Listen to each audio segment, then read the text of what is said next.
মায়া, এবার ঈদের বিরিয়ানি কি তুমি রান্না করবা না অন্য কাউরে দিয়ে রান্না করাবা?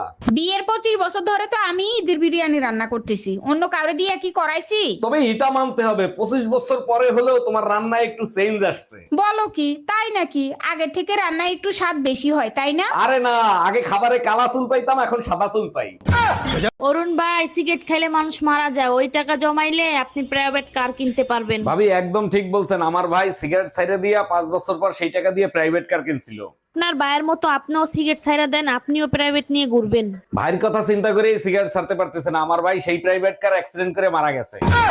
তোর মতো গাউয়া খ্যাত বিয়ে করে কোন পাপের ফল ভোগ করতেছি আমি? কি হয়েছে অরুণ ভাই? ভাবিকে নিয়ে তো চাইনিজ খাইতে গেছিলেন, সেখানে কোনো প্রবলেম হয়েছে নাকি? আরে ভাবি, প্রবলেম সাথে করে নিয়ে গেলে প্রবলেম তো একটু হবেই। ভাবি গ্রামের সহজ সরল মেয়ে, তাকে নিয়ে তো একটু সমস্যা হবেই। তা কি করছে আজকে ভাবি? আপনার ভাবিরে স্যুপ খাইতে দিতেছে, সে বলে এরে তোমরা স্যুপ বলো, এগুলো তো আমরা তরকারির ঝোল বলি, যেটা খাওয়ার শেষে ফেলাই দিই।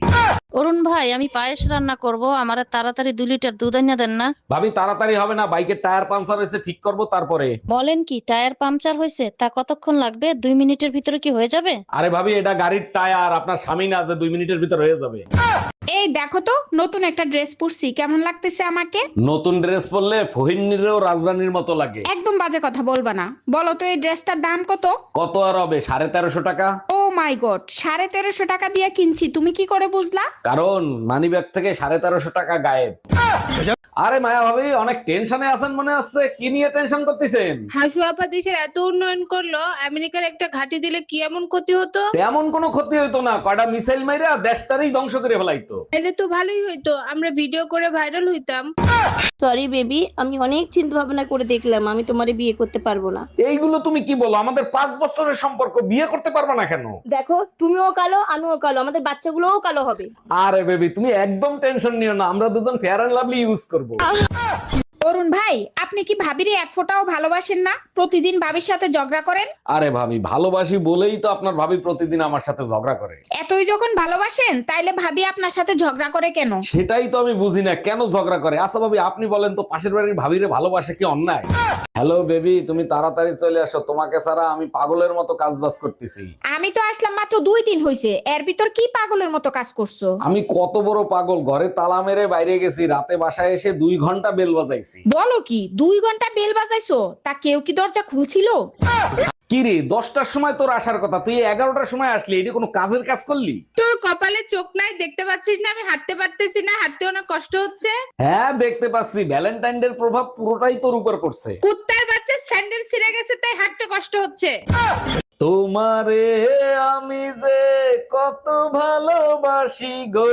আচ্ছা শোনো না, এইবার ভ্যালেন্টাইন ডে তে আমাকে তুমি কি উপহার দিবা? তোমার জন্য আমি কলিজা কাটতে দিতে পারি, বলো তুমি কি চাও, তুমি যা চাবা তাই দিব। থাক, কলিজা কাটার দরকার নাই, তুমি শুধু আশেপাশের ভাবিদের বোন বানাও, তাইলেই হবে। পাপের ফল ভোগ করার জন্য আরো তো অনেক দরজা খোলা ছিল, বিয়ের দরজাটা কেন খুলছিলাম? কারণ আমাদের দুজনের পাপের ফল এই জন্মে ভোগ করতে হবে, তার জন্য। দেখো মায়া, তোমার একদম সহ্য করতে পারতেছি না, তুমি চোখের সামনে দিয়ে সরো তো। বিয়ের প্রথা যদি না থাকতো, কোনো বাপ তার কন্যারে বিয়ে তো দূরের কথা, কাউরে দেখতে পর্যন্ত দিত না। পয়লা বৈশাখের অনেক অনেক শুভেচ্ছা রইলো বেবি, শুভ নববর্ষ। শুভ নববর্ষ বেবি, বলো তুমি কি চাও, তুমি যা চাবা তাই দিব।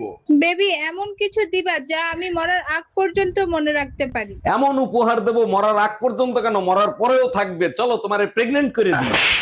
অরুণ ভাই, পয়লা বৈশাখে ভাবিকে নিয়ে কোথায় ঘুরতে যাচ্ছেন? প্রথমে বৈশাখী মেলায় নিয়ে যাব, তারপর সোজা লিটনের ফ্ল্যাটে। এগুলো কি বলেন আপনি? ঘরের বউকে নিয়ে কেউ লিটনের ফ্ল্যাটে যায়? আপনি ঘরের বউর কথা বলছেন, আমি তো ভাবছিলাম মায়া ভাবির কথা বলছেন।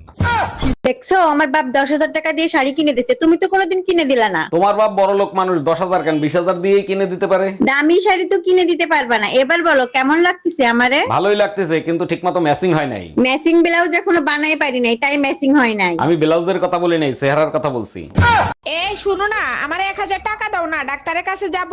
ডাক্তারের কাছে যাবা? তোমার আবার কি হয়েছে? তুমি তো ঠিকই আছো। চোখের ডাক্তার দেখাতে যাব, ঠিক মতো দেখি না, গোলা গোলা দেখি। ও আচ্ছা, এই নাও। 500 টাকা দিলা কেন? 1000 টাকা চাইলাম না। থাক, তোমার আর ডাক্তার দেখাইতে হবে না, এখন তো চোখ ঠিক আছে।